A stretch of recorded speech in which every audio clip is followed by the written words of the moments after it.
This is Robert Capuccio. Welcome to the Self-Help Antidote, a weekly dose of reason, perspective, and insight, where we challenge conventional thinking and explore authentic strategies and insights around personal transformation. Our commitment to you is to bring you some of the world's leading experts in the domains of fitness, wellness, coaching, and behavior change, separating fact from fallacy. Alfie Noakes, thank you for joining us today. Thank you for having me. You know, you're someone I've been really looking forward to speaking with for a while because you've basically had just about every role that you can have in entertainment and primarily comedy.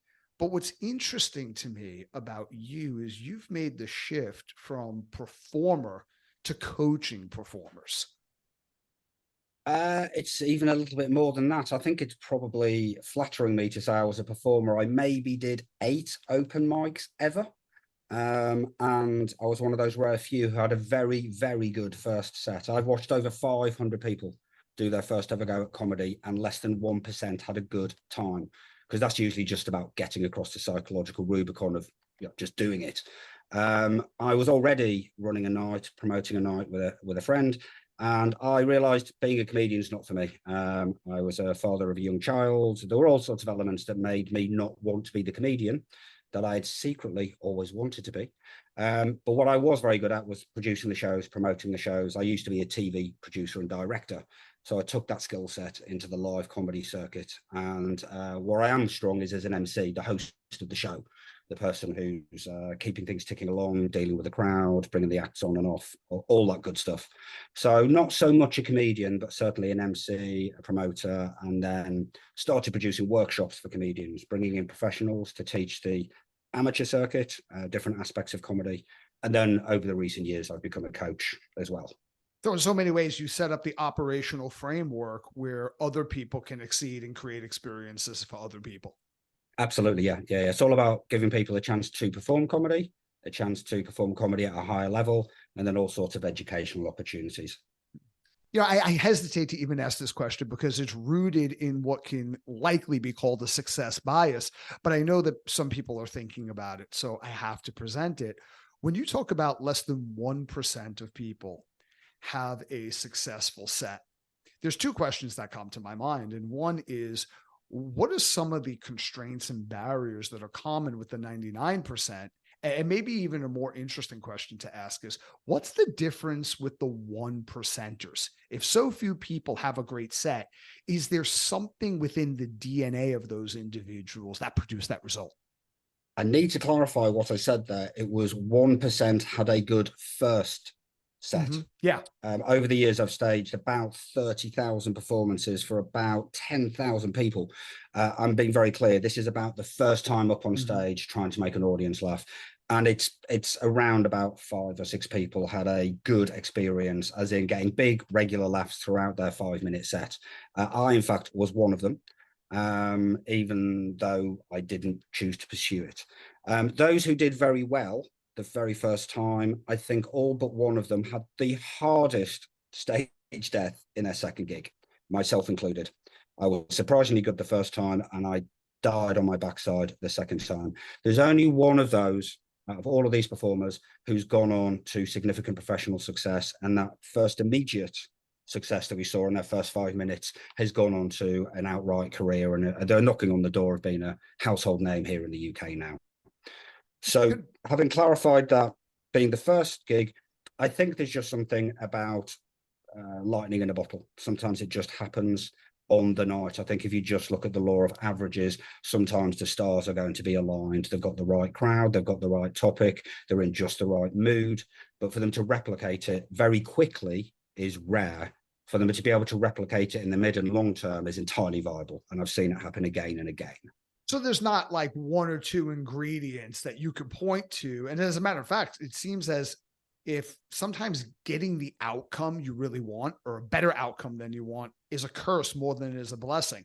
When you're saying that, I'm thinking about, I've done, open mic nights a few times and not really great at it. But the first time I ever got on stage, The second I got on stage, people started laughing. Now, I understand a lot of that probably has to do with the way I look physically.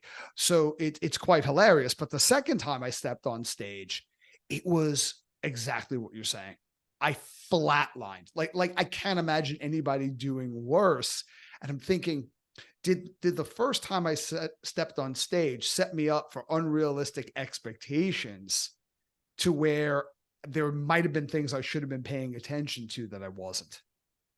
What were the circumstances of you first ever going up on stage? Did you take the traditional route of contacting somebody like me weeks in No. advance, asking what happened?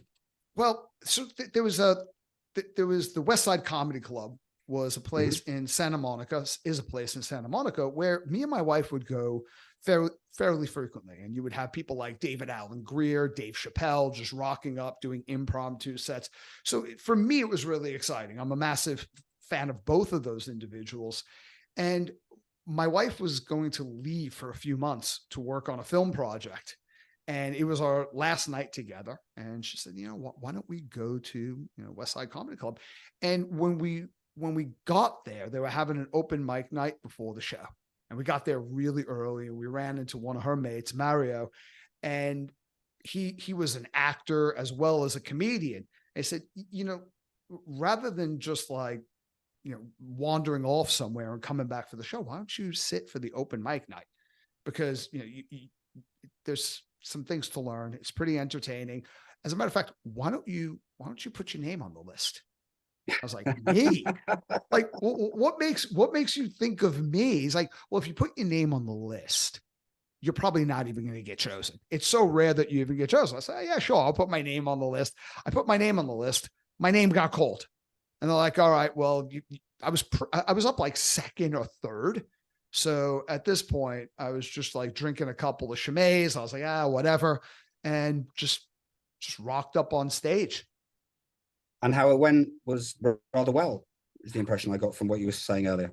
I got a lot more laughs than I thought I would. Let me jump right in on you there. Not only did you get more laughs than you thought you would, you got laughs at all. And, for somebody who's doing open mic comedy for the first time, even getting just a couple of laughs is doing well. Okay. That first gig is all about, as I think I said earlier, crossing that psychological Rubicon of getting up on stage and doing it. It's not really about getting the laughs. It's showing yourself that you can do it and earning the kind of pride from doing that. The jokes can really come later. However, your experience there is extraordinary. That's really not how anybody typically starts open mic.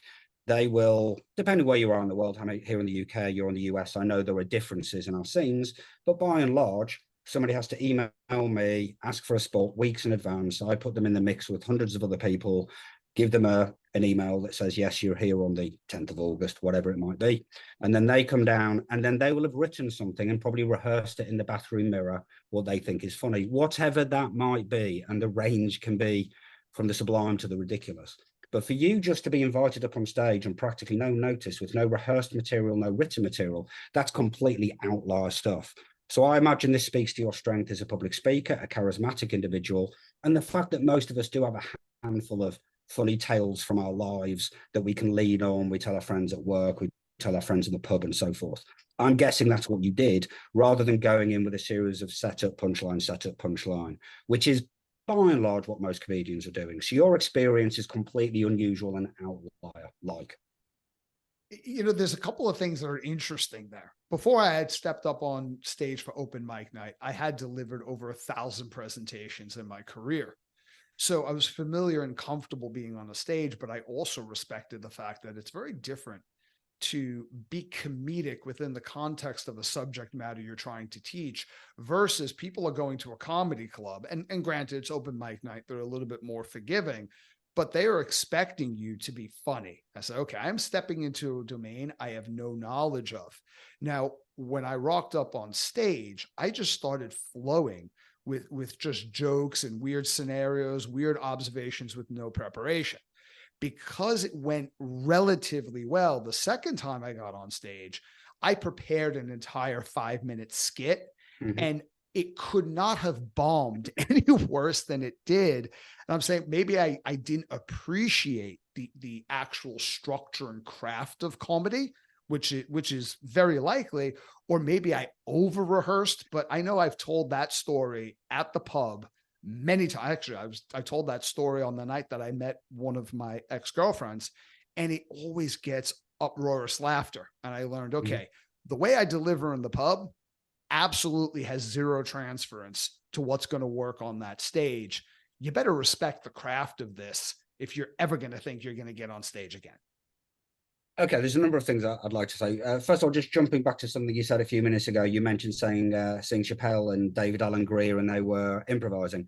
I'd like to put it to you, they weren't improvising. I recognize them both as comedic geniuses, all this way across the Atlantic. I know who those guys are, of course, but they almost certainly weren't improvising. One of the skills of stand-up, as with anything at the expert level, is to give the impression that it's effortless. But in fact, they were most likely doing, at worst, new material that they'd already rehearsed, written, redrafted, and so forth. But they gave you the impression that they were quote unquote improvising. So just with that aside, I think one of the things I've always enjoyed most about open mic is the unbelievable diverse range of people that come into it. As I mentioned earlier, around about 10,000 people have performed on my stages, and they run from my son, actually, who did his first set when he was 7 years old because of who his dad is, to a 92-year-old lady who sadly we lost last year. Everybody black, white, gay, straight, white, otherwise, British, non-British. I'm in London. It's one of the most international cities in the world. We've probably got half a dozen nationalities on any bill. Some of them have 300 gigs. Some of them are doing their first gig. It's such a diverse range of people that are in the scene. But one thing I have been able to observe over the years, one of many things, is people who have a life that somehow involves speaking publicly already have an advantage. For example, teachers. There is no common denominator in the comedy scene. There just isn't. I've been looking for one for years. There is no absolute common denominator, demographically speaking, at least. But if one speaks publicly in front of a class, in front of a conference, whatever it might be, you already have the edge, because most people who don't do that don't know where to look, what the eye line should be. They're more likely to mumble. The nerves get the most of them. So you already had the edge. Like Greg Davies. Pardon me? Like Greg Davies. Yeah, well, he was a teacher before he became a stand-up. But there's any number. There's two of our best comics here in the UK, Harry Hill and Paul Sinha. They were both GPs. They were both doctors. There is just this weird background of where people come from in comedy. But public speaking is part of the skill set. Performing comedy, clearly, you already have that skill, so you could hit the ground running. And then you rightfully have reflected on what your second set was, where you actually tried, you wrote what you thought a joke was, presumably set up punchline, misdirection on the meaning of a word. Some words have homonyms mean two things. You send them that way, you drop them here. And that's fantastic, but it takes a bit of getting used to. Nobody ever picked up a guitar and played a perfect chord. Nobody ever jumped on a bicycle and started doing a wheelie. So in the earlier days of doing comedy, I always try and reassure people, don't worry about it. It's a fairly steep learning curve. But once you've got those first dozen, however many gigs are done and out of the way, you'll start seeing what's working and what's not working. You can start eliminating what's not so great and start going, oh, the audience seem to like that. And equally, as a performer, I'm interested in this particular topic, so I would like to speak about it. So you've basically described for me your first two gigs. One was an outlier way in, and the second one is quite the common experience of doing what you think you should do before you've had the opportunity to learn maybe what you should do. And that merely comes with a little bit of coaching, guiding, or just hard-won experience. You know, when you're talking about this, Alfie, it's almost like this could be utilized in any lesson in any area of life. Because yesterday I came across a post about imposter syndrome. There's a lot of that where people talk about, I'm struggling through imposter syndrome, and, how do I overcome it? How do I navigate through it? And for me, imposter syndrome, to a certain degree, as long as you're not defined by it, it's a really good thing. Because if you're going to learn something that's worth doing, that's important, and you're going to dive into craft, you're going to have to get the shit kicked out of you a little bit and step on whatever stage of life you perform in, whether you're an account manager, whether you're a chef, an estate agent, or a comedian. And you're going to have those episodes where you completely bomb. And sometimes those might be more powerful and more constructive to your career when you get up in front of any type of room and you just completely nail it. Of course, I think there's a saying along the lines of all of the good lessons are hard lessons. Comedy, of course, has that instant feedback loop. If you did it well, you get the laugh, you get the endorphin rush, you get the reward there and then. And if you tell the joke and they don't buy, and it's cricket, it's silence, it's tumbleweeds, then that stings. Okay, but then the idea is to shift the ratio, so you're getting more laughs, less silent moments, which comes with expertise. But you were talking about applying it to different arenas, though, whether it be an estate agent, whatever it might happen to be. Speaking, being entertaining, building a rapport, people like people who make them laugh. There's rarely a role in this world where one is engaging with other people, and that's every role, as you know all too well, where you wouldn't do that much better if the people around you like you. And if you can make those people laugh, if you know how to build up a certain degree of rapport, and also, maybe the bragging rights of, hey, I do stand-up comedy. Most people have public speaking as their number one fear over things like heights. And I've heard one survey saying even death, which I find hard to believe, but it was from a creditable source. So the idea that we do comedy and then tell, non-comedians about this, it tends to earn a certain amount of respect, whether or not they're necessarily very good, because that's really the difference machine, isn't it? People can do comedy, anybody can do comedy, but are they doing it well? And they can only do it well with a certain amount of commitment over a certain amount of time. There was a conversation that we had probably about a couple of months ago, I would imagine. And we were talking about that there's a couple of points that I want to bring up from that conversation. One, comedy is a great study on life, as is, when you're in business, so many times they use military and sports analogies. It's like, why did they do that? And, Simon Sinek has, literally, he wrote a whole book on why that might happen.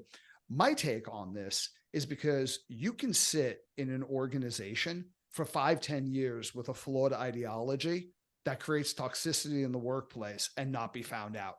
But when you take a look at military or sport, or as you pointed out, comedy, the result of your strategy and ideology is evident and immediate. There's no conversation around it. It either works or it doesn't work. You either score a goal or, your team loses. You either get a laugh or you get dead silence. And you can't basically construct all of these theories and frameworks and hide behind something that's truly ineffective. So it reveals you instantly. I think there's something magical about that. And we also talked about everyone should put themselves in a situation where they're acquiring a skill that at first they are completely rubbish at, but there's not a high level of consequences. So if you're doing stand-up comedy, there might be emotional and ego-based consequences to bombing, but you're developing a skill set that is transferable to just about every facet of your life. But if you bomb on stage, it's not like bombing at a board meeting where your job is in jeopardy, unless, of course, your set makes its way to YouTube and people watch that and they sack you for it, which is unlikely.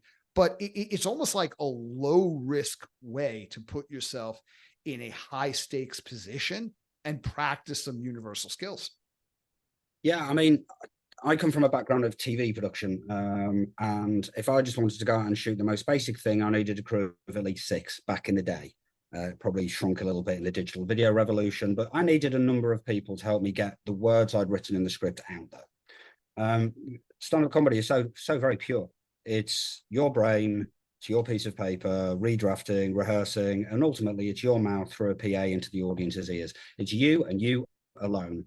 If you tank, then you tank on those terms. If you crush and you make the audience love you, then it's your success alone. Okay, but you're right in saying the stakes here are very low, much lower than most people appreciate when they start doing stand-up comedy, because the feelings are all theirs. And an open mic night, I'm very clear that I'm talking about open mic, the entry level, and more than entry level, is the first few years of any comedian's habitat is open mic until they start getting towards the paid and pro gigs.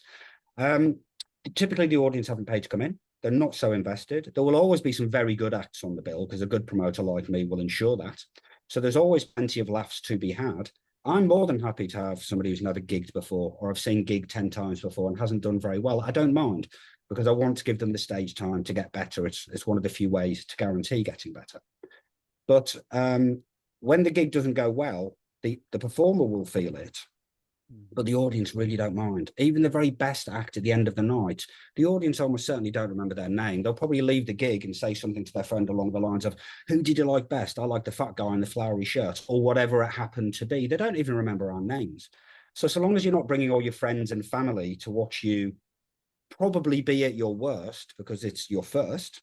So you take that social pressure out. It's just a room full of strangers. Yes, it stings, but it's so easy to get over, and then you come back and do it again. There's a trope here in the UK. We've got a successful comedian called Sarah Millican, and this idea is known as Millican's Law.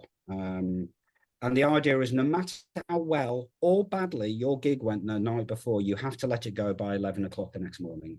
You cannot keep kicking yourself over a gig that went badly, and you've got to stop patting yourself on the back and getting up your own arse about a gig that went super well. You've got to wipe it out, start again, and then you get ready for the next gig. And that's the way to stop it drilling into your psyche too badly.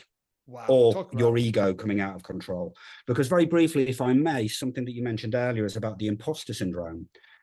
You know, when I mentioned I worked in television, but my niche was cinema. So I visited all the film sets, interviewed all the movie stars, that kind of thing. I did it for over 10 years. So I'm with some of the most famous people in the world routinely, and some of them even confess to me, people that you have known as a film star for over 20 years, confessed to me in this time period that they felt imposter syndrome. And certainly that's a feature in humanity. I don't know if it's any more or less in the world of comedy, but what I will say is this: the opposite is definitely present in comedy, with people who are entitled, who truly believe they deserve more than they're getting, that they did better than they did. And it's quite discombobulating to go, hang on a minute, you were on stage for 5 minutes, you got a couple of small laughs, and after the gig you have the audacity to come to me and tell me how great you just were.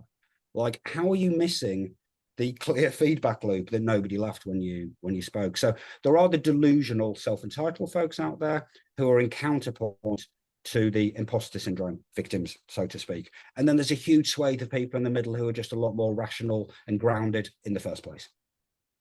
There's so much gold there when you talk about, again, life lessons that can apply to any facet of life. For me, as long as you're not overcome and paralyzed by imposter syndrome, it seems like imposter syndrome would even be a bit more productive than entitlement, because at least if you can get over a bad set by 11 o'clock in the morning, you can reflect. It's like, wow, what happened? If I had a chance to do that set over again, what would I do differently? What would I not do differently? What would I keep? And if you keep those are asking, the exact questions, sorry to speak over you, those are the exact questions they should be asking themselves. And therefore the self-entitled are the ones that I always know are not going to go any further. Okay, they don't write new material, they don't find new stuff, they just seem to keep staying in roughly the same rut. Those with something of an imposter syndrome work harder, in my experience, to try and justify the place that they're in. And let's be clear, open mic is, you know, it's the broadest church in all of comedy. So on any given show, there'll be probably a couple of acts that don't get a laugh at all, and that's fine. They'll, if they've got the courage and the gumption to do so, they'll come back, they'll write more, they'll keep trying. I have definitely seen acts, thinking of two people in particular, I saw gig at least 2 or 3 times a month for 3 years, and they were always awful.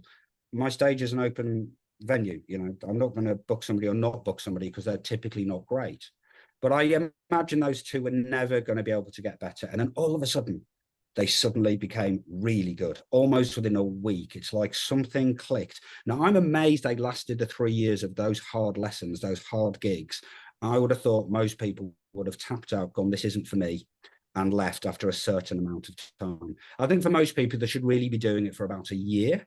You know, go up, give it a try, and then do at least 5 gigs in quick succession. That way you get a feel for different rooms, you start recognizing some friendly, familiar faces, you start getting an insight to what the other acts are doing. And now joke theft is forbidden on every level, but of course one can take inspiration and an idea of what somebody's doing and take it in our own direction. And then having done those first 4 or 5 gigs to get a feel for it, a taste for it, if they're quite into it, then I really the stage is to do a year's worth of comedy on the assumption that that's maybe 2 gigs a week, being about 100 gigs. For me, that's phase 1 in comedy.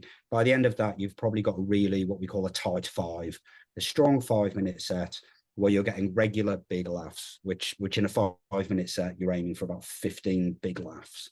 And that's the end of stage one. There's so much I want to unpack there. One, Let's go. You've got to love it at some level, because if you don't love it, you will not admire and therefore be in tune to what other people are doing, not taking their style, but what is it about that person that makes them successful? You've got to be committed. You've got to be committed to a growth mindset, meaning learning is more important than the outcome you're getting in the moment. And you've got to persevere, be patient, stick with it, because things do have a way of clicking, but only after an enormous amount of perseverance and investment. It's almost like that new employee that comes in and you're sitting with them a couple of months into their job and they're talking about, how do I get a promotion? How do I move up in this organization? Great question. Why don't we open up the conversation to, how do I get so good within my role that I add so much value that we would be idiotic to not offer you more opportunity? But first, let's get good. And sometimes that takes more than just a couple of weeks or a couple of months. That takes years. And if you don't have that mindset, it's not that you're going to fail at comedy. You're not going to be really great at just about anything. So you talked about when, people don't have to be particularly good when they come to you. You've had about 10,000 people that you've worked with. Public speaking does help, but there are people that didn't have that background that have succeeded. What are some of the other attitudinal ingredients that you look at? Like if I came to you and said, you know what, Alfie, I really want to do this. Could you get me on stage? What would you be looking at before you decide whether or not you want to work with me? Well, let me be clear. First of all, everybody's welcome on the stage. Don't get me wrong. There's a few psychopaths that I've met over these 10,000 people who have such profound character flaws that I have learned not to book them because they bring trouble. But that's a handful of people. But everybody's welcome to an open mic room, depending on, again, I'm in a huge city. I'm in London, arguably the strongest comedy city in the world, arguably. And there's a lot of nights to go around. In more regional towns, maybe like where I come from, there's like one a month. So it's about competitiveness for stage time. Stage time is all important. There is no replacement for stage time, despite the fact that I do coaching, the fact that I've recorded these online courses. They're a supplement to being on stage. They will help you be better on stage, but there's no point doing the course unless you get onto stage. But to your question about what I would be looking for, which I'm frankly not looking for anything in those early days. But once I get to know an act and I've seen them working hard for a year or two and I'm seeing they're developing, then very often a friendship's kind of been formed anyway. And I try not to give too much advice, certainly never unsolicited. I must be asked. Nobody wants a know-all coming around and foisting their opinions on them. But I think what's a common trait is it's got to be their own voice. It's got to be truthful. A lot of comedy is truth. I'm personally a fan of somebody coming in, telling us of a situation that we think we all understand, and then ripping the rug out from underneath us and going, no, it's this.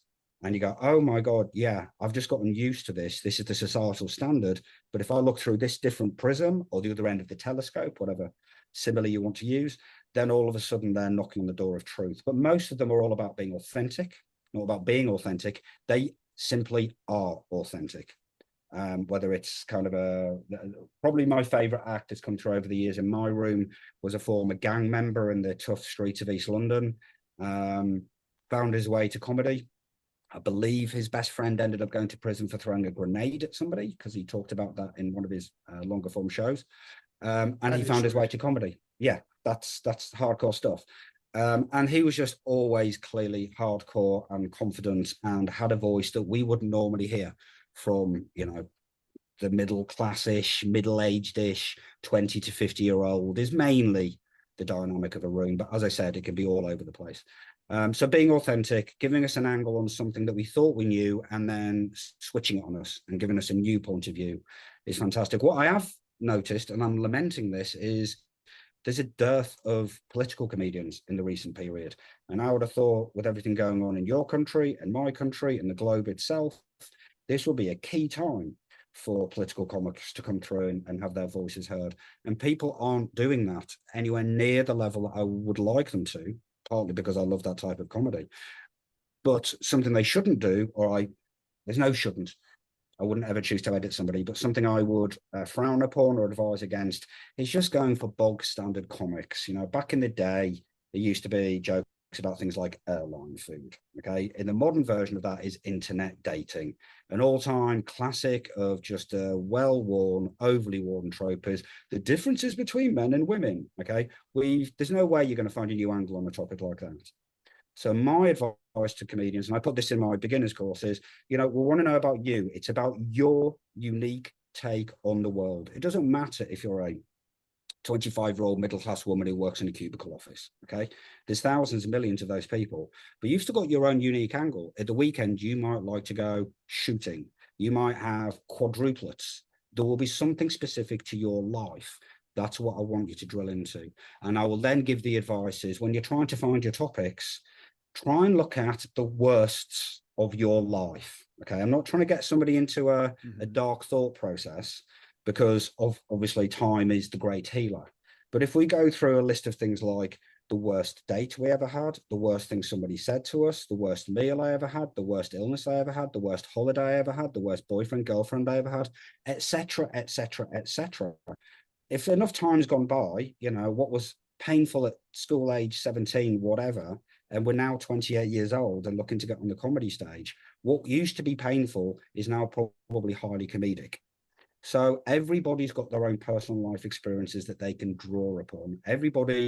Not everybody, many people have been mugged. Many people have fallen ill on a holiday and ended up not being able to leave because they've got diarrhea, whatever it happens to be. So drilling into those bad experiences is often very fertile territory for comedy. You're talking about vulnerability. Depending on the persona and status of the act. So this is another tier of comedy. And again, I wouldn't expect a first-year comedian to particularly know this. They start kind of getting a sense of it as time goes on. But there's two tones here. There's persona and status. So I would argue the highest status comedian ever was one of my absolute heroes, Bill Hicks, who would sometimes walk on stage and open his show with, "Good evening, ladies and gentlemen. Let me plow on a fake smile while I go to this shit one more time to tell you jokes you couldn't probably even think of for yourself." Wow, that is such high status. You know, you are telling the audience, you better be quiet, sit down, shut up, because I'm cleverer than you, and what I've got to say is far more important than anything you could think of. So talk about status a little bit. So status is exactly that. If we work on the principle of 1 to 10, 10 being the highest, 0 being the lowest, then a high status comedian is at the 10 level, almost speaking down to the audience, but because they're so unbelievably talented and funny and insightful, and as I said, bringing in these unexpected angles to what are, you know, culturally accepted norms, I would think of arguably the best comedian in this country, commonly regarded to be at least, is Stuart Lee. I'd say he's a very high status comedian, but I also think one of the very best comedians in this country is Harry Hill, who, for the record, when I first moved to London 30 years ago, I paid because I couldn't go to comedy in my hometown, though I was a big fan. So as soon as I hit London, first Saturday night, I went to a comedy club above a pub and I saw Harry Hill for like £5. And I had to leave that pub room because he was making me so laugh so hard, I thought I wouldn't be able to breathe. I was close to passing out. And then 10 years later, I saw him in a 2,000-seat theatre in the West End, and he did it again.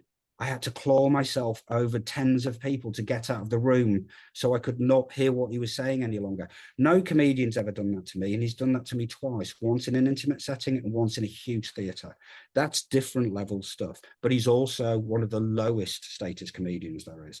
It's about whether you're something nearer the clown and harmless, or whether you're maybe more acerbic and high status and looking down upon people. And for open mic acts, they never go for high status, and they don't, even if they know anything about status, they don't know why they're doing it. So let me explain to you why they do it, okay? If we could do it between, as I say, 0 to 10, and 10's high status, median is 5 or 6, obviously. And then by virtue of being on the stage, amplified, spotlight on you, the only person in the room looking in that direction, you are conferred an even higher status. So let's say you're now 7 out of 10. That's a pretty safe place to be because you can modulate that. You can tell a story about how you got fired, your boyfriend, girlfriend just dropped you, some tale of woe to get the audience empathy on side, and then your status drops. And then all of a sudden, some smart ass comment you make, your boss fucks up and you end up winning the day. And then you bounce back to a higher status, 8 or 9, and settle back into 7. Okay. That's the way you want it to be. But new acts, by definition, aren't necessarily that funny. They can't rely on every joke working throughout the set. That comes, as we've discussed, after time and experience. So if you're high status and you're being smug, condescending, because it helps the joke, you know, that tone helps the jokes. If you tell a joke in that status, in that tone, and then the joke doesn't land, it is catastrophic. Okay. It just pulls the whole thing apart. So open micers have a tendency to be in that mid to high range, 5, 6, 7, and thereabouts. Once they get through maybe that first year, then I recommend they start playing with their status and maybe be willing to go very high, smug, condescending, and then pop their own bubble by messing up somehow in the story they're telling you, come crashing down to earth, and then they fight their way back up. So therefore, as with all good storytelling, it's a roller coaster. We have peaks and we have troughs. We have peaks, we have troughs. Other than like one-liner comedians who are just joke, punch, joke, punch, joke, punch, and it's pretty much a flat rate. Most comedians should be taking you on a ride that takes you up and that takes you down. They hook your interest as though a good film would, and then they hold your interest and they give you the payoff, and the payoff is joyful because it's in a laugh. It's the same thing as doing a public speaking event. It's the same thing as doing a sales presentation in front of a group of people. There has to be beat changes and inflection points. And the fact that you're getting up in front of a room, especially as a public speaker, you already have high status, and it's important to not stay there too long. You can go back there, but to know when to go to a lowest status position and why that's critical and how that connects with the audience and how that makes you relatable. Because I think for a public speaker, the worst thing that could ever happen is somebody walks out of the room and go, what'd you think of that? And they go, oh, that guy was amazing. Oh, wow, that guy was so smart. That guy really knew his stuff, or she knew her stuff. That's a pretty shit presentation. When they walk out of there, it's the same thing as walking out of a great film. You don't walk out of a great film and go, I was so amazed with Denzel's performance. Maybe a couple of days later, you walk out going, I felt, and it's all self-referential. You should walk out of a great presentation thinking about how brilliant you are, what possibilities you have. If you're sitting there talking about how amazing or skilled or knowledgeable the presenter was, that wasn't all that great of a presentation in my mind. I'm not sure I necessarily agree. I'd like to put a couple of caveats in the framework of open mic here, bearing in mind, depends what the scene is. As I say, mine's a highly competitive one because I'm in London. My hometown is just one night a month, so there's different tiers here. But by and large, most open mic acts are looking to do just 5 minutes of performance. So there isn't really that much time for that roller coaster narrative of peaks and troughs and building the tension in that 5 minute set. Understood, yeah. So I would hate to kind of suggest to somebody who's thinking of trying comedy or an early days comedian to get bogged down with something like that. Get on stage, tell as many jokes as you can, tell as many good jokes as you can, and then leave.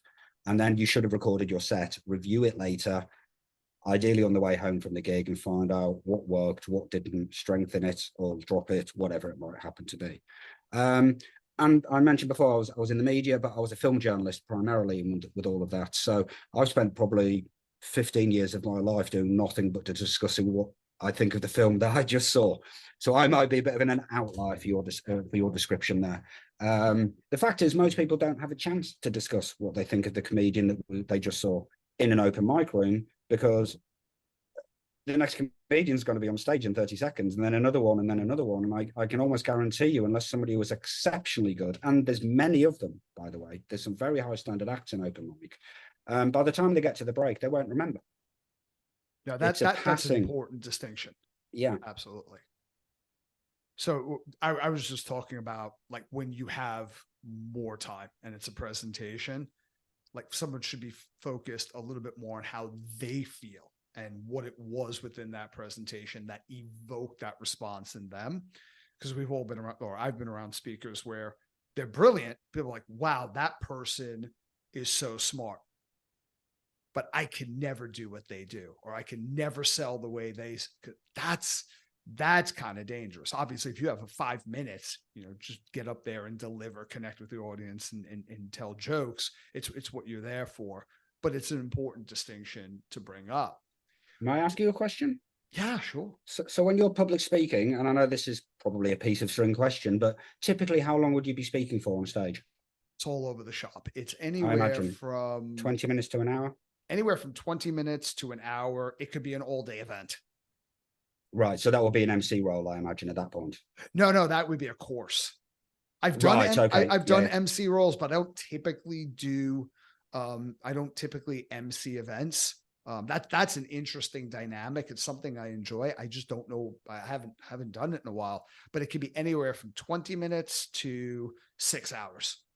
Okay. So the reason I ask this is something I imagine you'd recognize and agree with is it's about having a certain skill set. So when I'm watching comedians, and my headlines are usually semi-pro or professional acts, though the 14 acts that came before them are not, they're open mic. So I've got pro and amateur on every show. And the difference between them can be huge, and the difference can be rather close. But there's ultimately certain boxes that can be ticked. Whereas an act might not have the strongest jokes. They might all come in. I love this marking things out of 10, scenario. So their jokes might be coming in at 6 or 7. They're decent laughs, but they're not rolling laughter, which is what we're really aiming for at the highest end. Okay. But if they're particularly likable, then their subject is interesting and they're fascinating as well as being funny. That's one thing. You can have another act who's not actually that likable, maybe coming in at the high status that I described before, who tend to be a little bit colder, sanctimonious or distant, but their jokes are on point and get rolling laughter all the time. And one is not necessarily any better or worse than the other. There's a range of skill sets, likability, originality, fascinating, actually funny, and all these other kind of traits that come into it. So just because two people are comedians, and I'm asking you really, is the same true of public speakers? It's really about getting a lovely recipe of skill sets, even though one can't do what the other one does. God, that is such a good point, because a lot of times when people just start getting up in front of a group, there's a certain idea about who they should be in front of that group. This happened yesterday, where we're talking about bringing on another speaker, and people are talking about, dynamism and the ability to deliver. And somebody quite astutely, and in my mind, quite accurately said, well, sometimes an introverted person who's a little bit shy, but can deliver their information in a way that you can comprehend it, and they're non-threatening, that person really works in front of a room.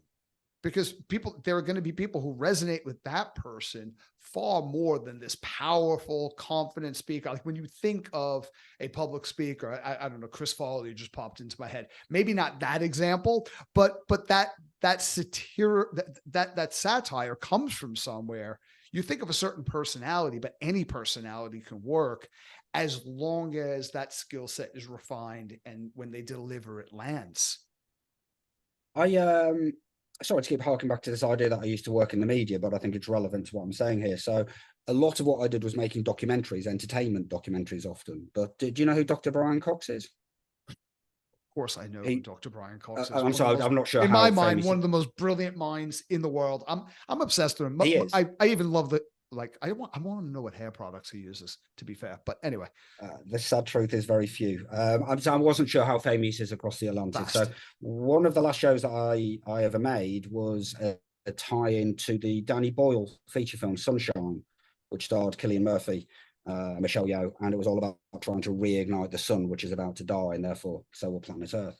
So Brian Cox was my presenter for that show, and I had to make basically a documentary about solar physics. But simultaneously, I was making a show about a film called Being Jane with James McAvoy and Anne Hathaway, all about Jane Austen. So I'm simultaneously making two documentaries, one about solar physics with Brian Cox, and the other one all about Regency period, highfalutin literature type of things. And I was able to keep both balls up in the air, so to speak, on these diverse topics. And it came down to the fact of being able to distill key information. That was it. And then my director skill set came on top to make it visually arresting. One is a beautiful looking sci-fi movie, and the other one were recreating a Regency period dance in the ancient city of Bath here in the United Kingdom. They both came out within just a couple of weeks each other, these two shows. They were so dramatically different, but they both worked. Now, I'm not saying all of this to big myself up, what I've been able to see is certain comedians do the same thing in their career. So while I've been speaking mainly about first year acts and people finding their feet and why people should give comedy a go, and if I've not been clear already, I think everybody should give comedy a go, not just once, but at least 5 times. The first time, people are typically just so overwhelmed by the experience. There's no true way of understanding just quite how well it went. Half a dozen gigs gives somebody something of a real feel. But I've also watched many acts go on over years and years until they won't come back to a room like mine. They will only perform when there's big money on the table at this point. And I've seen them veer from this kind of character or this kind of tone. And then I think in many cases, they literally, individuals grew out of that. They were leaving their early 20s, maybe approaching marriage or becoming a parent, whatever might be happening in their life. And they reflected that. And I've had the pleasure of seeing a handful of people veer from this persona to this character and over there. And they were able to write beautiful jokes, bring fascinating ideas, and to engage audiences as they shifted from place to place to place. I think in comedy history, George Carlin's probably the most famous example of somebody who was quite the straight man in a suit, and then he became this anti-establishment hippie and back and forth, and ultimately settled in the anti-establishment place. Thank goodness, because he's a genius. But I believe there's room for maturity, to progress, to try new things. Once somebody's moved up the ladder of comedy, and if I might, the path for comedians is typically this: a tight 5-minute set that's guaranteed to get laughs. They're all tried and tested and it works. And then they jump to a 10-minute set. And that's quite the leap forward. That maybe takes another year in broad strokes. And then from 10, they must go to 20. And then at 20, they can probably start getting open spots in professional nights and be on the bill with people who are being paid in front of an audience that have paid for the pleasure.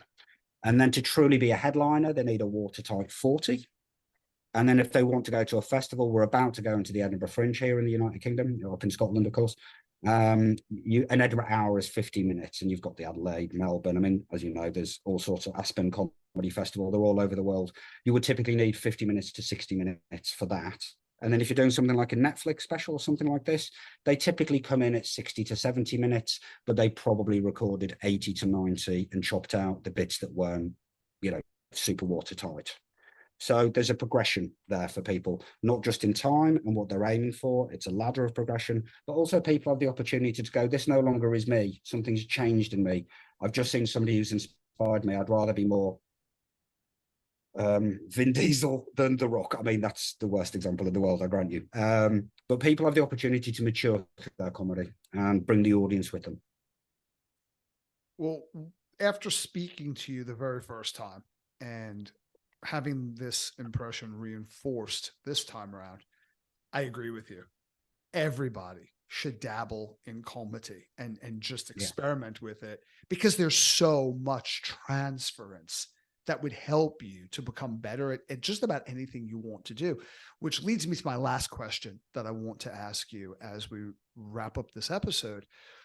How do we engage in your courses? Where do we find them? How do we enroll? Well, everything's really at the website. That's all the W's. wearefunnyproject.com. I call it just our 10th birthday for We Are Funny Project. And I called it a project right at the beginning because at that time I was only running open mic nights, but I had all sorts of extra ambitions, which have now come to pass in the form of live workshops, online courses, coaching, and so forth. So it's a project for a reason. So on my website, there's a free book for anybody who signs up to the mailing list, 8 problems that comedians run into and how to handle them. So just add your name to the mailer, that ebook goes straight to you. There's sample videos from the different courses. There's a beginner's course called Stepping Into Stand-Up. There's an advanced course for quote unquote advanced acts that have been going maybe more than a year, more than 100 gigs. That's called Stepping Forward in Stand-Up. And that's much more about, it's actually got this unique angle to it, if I may, which is the cinematic system of stand-up. Because I was a film journalist, I became highly aware of the overlap between movies and comedy. It's about hooking the audience's attention, teasing them, keeping them entertained, and then we're back to the roller coaster, how you're going to make the audience feel, and then a very satisfying payoff at the end. So this is all the way from screenwriter, story, but every act is their own screenwriter, story by, producer, director, and then the latter sessions I get into things such as competitions and agents, which hair, makeup and wardrobe even. These are things that movies and comedy hold. So there's the 3 courses there, the third one being how to be a brilliant stand-up comedy MC, which might be helpful for people who are public speakers as much as those who have aspirations for comedy. So if people do public speaking, maybe not as an MC, but I'm a branch manager in my local town in anywhere in the world. And I do, let's say I host a meeting every week with my staff. Which one of those offerings would be most appropriate for me? Without a doubt, the beginner's course, how stepping into stand-up comedy. It's, as you described that being a branch manager, I've got this awful memory of like Ricky Gervais in The Office when he got to do that public speaking. And I'd hate for somebody to do that as a result of my course, but it's just jam-packed. It's about 2.5 hours of content broken into 16 sessions, so you can drip feed oneself, but it'll certainly show how to write a joke, how to build rapport with the people that you're speaking to, coming up with original ideas, how to present yourself in a better way. I've been teaching my son since he was 5 body language skills. I just cannot believe that this isn't a standard in culture. It's so very, very important. So understanding aspects of how to build that rapport with the people you're speaking with. Life is always easier if people like you, and if you've got rapport and you've made them laugh, it's pretty hard for them not to like you. So for that level alone, there are lessons in that course, but make no bones about it, it's designed for people who either want to try comedy or in the earliest days of doing comedy. Thank you, Alfie. I got a lot out of this conversation. I found it fascinating, and I'm sure our listeners would agree. Really appreciate it. I hope so. It's been a pleasure speaking with you again, Bobby. Thanks so much for having me. Thank you for listening. I hope you enjoyed this episode. Visit us at theselfhelpantidote.com to share your feedback, insights, and recommendations on what topics you'd like us to explore in the future.